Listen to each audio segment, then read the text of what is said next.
mẹ em nhom ở trong thôi bị tàu bể này còn tay miên cái phơi hao hay chơi này tập đi cho xây YouTube được không TikTok tăng miên này là việc register pin tỏ tỏ còn tay môi tiệt nhưng còn anh giấy này đi có chạy ai phơi bàn của ấy bị áp bạc đôi đặt cầm hôn này vì phổ ấy nhưng thọ ra cầm hônประมาณឆ្នាំមុនណាយើងដាក់ជាមួយក្រុមហ៊ុនបបាញញ៉ៃខ្លាំងណាប៉ុន្តែដល់ពេលមានការដឹក direct មកខ្មែរដែលយើងដាក់ទីតាំងខ្លួនឯងដោយមិនចាំបាច់ដាក់ក្រុមហ៊ុនដឹងជូនហ្នឹងណា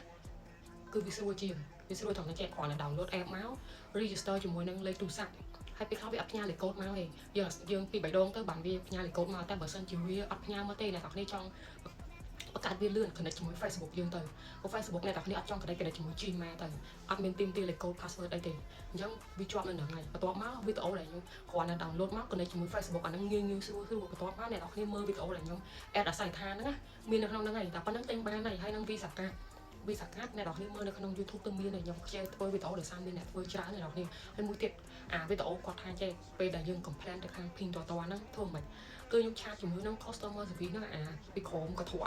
ឲ្យគេដាក់រូបមានកាច់ហ្នឹងហើយពេលដែលខ្ញុំឆាតទៅគេឲ្យខ្ញុំ link ហ្នឹងឆាតទៅកាលពីមុន load ដែរឆាត load ដែរប៉ុន្តែខ្ញុំ screenshot ទាំងអស់ខ្ញុំថាខ្ញុំនិយាយជាមួយគាត់ជាអង់គ្លេសព្រោះនៅក្នុងគឺនិយាយជាចិនប៉ុន្តែគេយល់គ្នាខ្ញុំ screenshot ថាខ្ញុំពិតជាបានឆាតជាមួយខាងនឹងរួចហើយមិនបាច់ផ្ញើខ្ញុំទៀតទេប៉ុន្តែពួកគាត់អត់មានដំណោះស្រាយខ្ញុំទេគាត់ធ្វើខ្ញុំលក្ខណៈថាមានអារម្មណ៍ថាមិនទុកចិត្តលក្ខណៈថាមិនថាដូចអត់ជួយអត់ការទៅមករួចចឹងណាដល់ចឹងទៅ